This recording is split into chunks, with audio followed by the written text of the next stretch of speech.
नमस्ते बच्चों, स्वागत है आपका ज्ञान खजाना चैनल पर। आज हम करने जा रहे हैं एनसीईआरटी सीबीएसई क्लास 6 गणित प्रकाश का चैप्टर 6 क्षेत्रफल और परिमाप।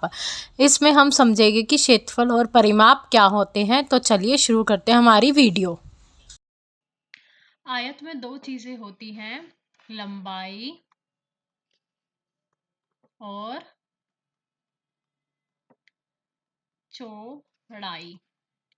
इन्हीं दोनों चीज़ों का यूज़ करके हम जो है परिमाप और क्षेत्रफल निकालना सीखेंगे। अगर आपने पहले वाली वीडियो नहीं देखी है जिसमें मैंने बताया था कि परिमाप क्या होता है और क्षेत्रफल क्या होता है, तो उसका लिंक आपको जो है डिस्क्रिप्शन में मिल जाएगा। उस वीडियो को देखना ना भूलें।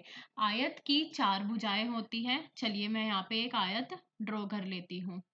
ये मैंने एक आयत ड्रॉ कर ली। अब इन चारों भुजाओं को जब हम जोड़ते हैं तो हमारा क्या निकलता है, परिमाप। भुजा 1, भुजा 2, भुजा 3, भुजा 4। इन चारों को मैं अगर प्लस कर लूंगी तो मेरा क्या निकल जाएगा, आयत का परिमाप। ये तो हो गया सिंपल वे।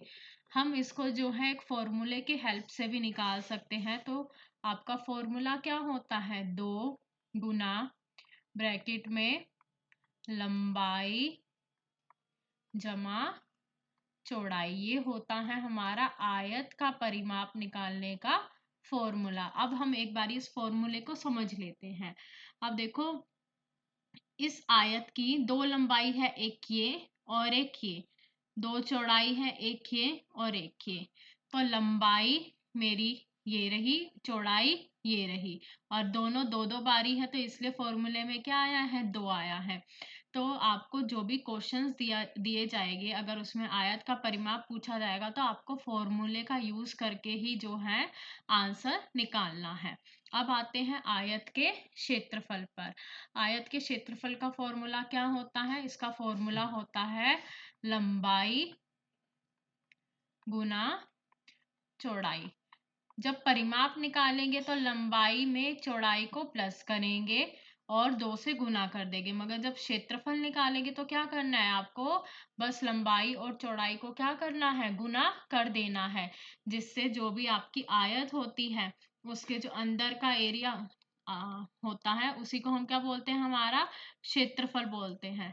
जब आप इसकी लंबाई को चौड़ाई से गुना कर दोगे तो इसका जो भी अंदर का एरिया है जिसको हम क्षेत्रफल बोलते हैं वो आपका आ जाएगा। अब हम आते हैं हमारे वर्ग के परिमाप पर। अब आपको पता होना चाहिए जो वर्ग होता है उसकी चारों भुजाएं क्या होती हैं, बराबर होती है। वर्ग की चारों भुजाएं बराबर होती हैं। चारों भुजाएं बराबर होती हैं। तो अगर अब हमें इसका परिमाप निकालना हो तो हम क्या करेंगे, परिमाप निकालने का फॉर्मूला क्या हो जाएगा, परिमाप बराबर 4 गुना में भुजा। क्योंकि इसकी चारों भुजाओं की लंबाई क्या होती है, बराबर होती है। एग्जाम्पल मैं आपको एक दे देती हूँ। सपोज ये मैंने एक वर्ग ड्रॉ करा जिसकी ये वाली भुजा भी 4 सेंटीमीटर है, ये वाली भुजा भी 4 सेंटीमीटर है, ये वाली भुजा भी 4 सेंटीमीटर है और ये भी 4 सेंटीमीटर है। अब मुझे इसका परिमाप निकालना है तो एक तरीका क्या है, मैं प्लस करती जाऊं, 4 प्लस 4 प्लस 4 प्लस 4।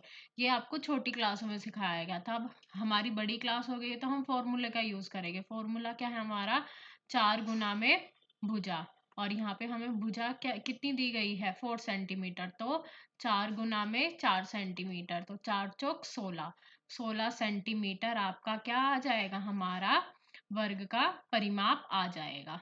ऐसे ही अब हम क्षेत्रफल निकालना सीखते हैं कि वर्ग का क्षेत्रफल कैसे निकालते हैं। तो इसका फॉर्मूला क्या होता है, भुजा गुना में भुजा, या अब हम इसे दूसरी तरीके से भी लिख सकते हैं जिसको हम बोलते हैं भुजा का होल स्क्वायर। ये जो 2 बनाया है हम इसको क्या बोलते हैं, स्क्वायर। तो आप दोनों फॉर्मूले, कोई सा भी फॉर्मूला लिख के जो है अपना आंसर निकाल सकते हैं। अब हम पहली वाली वर्ग ही ले लेते हैं जैसी हमने ऊपर बनाई थी परिमाप के लिए। मैंने यहाँ पे एक वर्ग ड्रॉ करा, इसकी ये वाली भुजा 4 सेंटीमीटर 4 सेंटीमीटर 4 सेंटीमीटर और ये भी 4 सेंटीमीटर।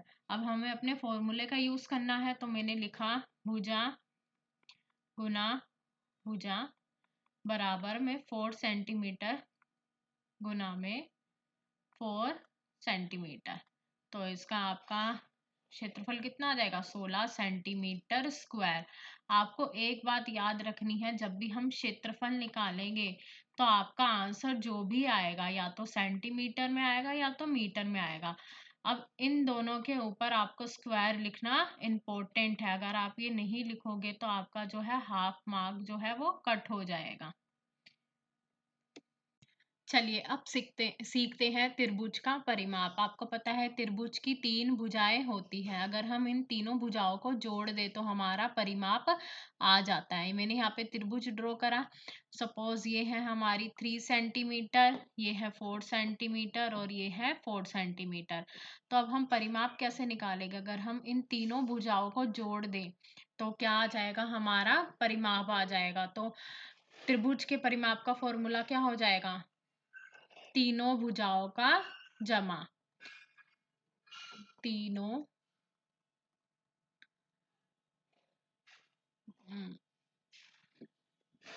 भुजाओं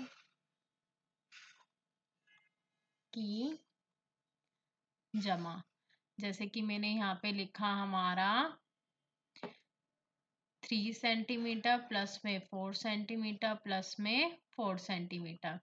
तो 4 4 8 8 9 10 11। तो हमारा परिमाप कितना आ जाएगा? 11 सेंटीमीटर। अब आते हैं हम त्रिभुज के क्षेत्रफल पर। उससे पहले आइए थोड़ा हम अपनी आकृति बना लेते हैं। सबसे पहले मैंने यहाँ पे बनाया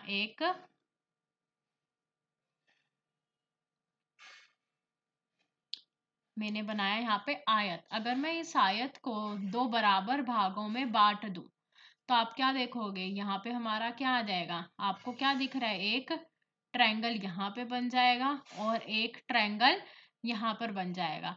अगर आपको याद हो, हमने आयत का क्षेत्रफल करा था, उसका फॉर्मूला क्या होता है? लंबाई गुना में चौड़ाई। अब जब हमने आयत को 2 हिस्सों में बांट दिया तो क्या बन गया? हमारे 2 त्रिभुज बन गए। तो इसका जो आयत का क्षेत्रफल होता है, यदि मैं उसका आधा कर दूं, आयत के क्षेत्रफल का यदि मैं आधा कर दूं तो वह हमारा क्या बन जाएगा? त्रिभुज का क्षेत्रफल। आधा गुना में आधार गुना में ऊंचाई। अब ये आधार और ऊंचाई क्या होते हैं एक बारी समझ लेते हैं। आधार किसको बोलते हैं? ये जो हमारी नीचे की भुजा होती है इसको हम आधार बोलते हैं, इंग्लिश में जिसको हम बेस बोलते हैं। और ऊंचाई आधार पर खींची गई सीधी रेखा। आधार पर खींची गई सीधी रेखा को हम क्या बोलेंगे? हमारी ऊंचाई। तो ये वाली लाइन आपकी क्या हो जाएगी? ऊंचाई। अगर इस फॉर्मूला की हेल्प से हम निकालना चाहे तो सपोज अगर हम ले लेते हैं इसको, ये 8 सेंटीमीटर और ये 3 सेंटीमीटर अगर हम ले ले तो हमारा फॉर्मूले की हेल्प से अब हम जो है त्रिभुज का क्षेत्रफल निकाल सकते हैं। तो आधा गुना में आधार हमारा कितना है? 8 सेंटीमीटर और ऊंचाई कितनी है हमारी? 3 सेंटीमीटर। अब यहाँ से 2 के टेबल से ये 8 कट जाएगा। 2 एकम 2, 2 दूनी 4, 4 सेंटीमीटर। अब क्या बचा है हमारा? 4 सेंटीमीटर गुना में 3 सेंटीमीटर। 4 एकम 4, 4 दूनी 8, 4 तिये 12, 12 सेंटीमीटर हमारा क्या आ जाएगा? त्रिभुज का क्षेत्रफल जो है हमारा 12 सेंटीमीटर आ जाएगा।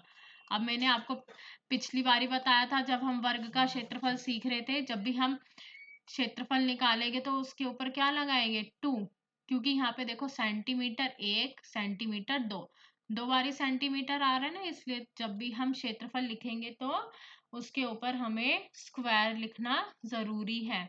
12 सेंटीमीटर स्क्वायर हमारा क्या आ जाएगा? त्रिभुज का क्षेत्रफल। अगर वीडियो अच्छा लगा हो तो चैनल को लाइक सब्सक्राइब करना ना भूलें। अब मिलते हैं अगली वीडियो में।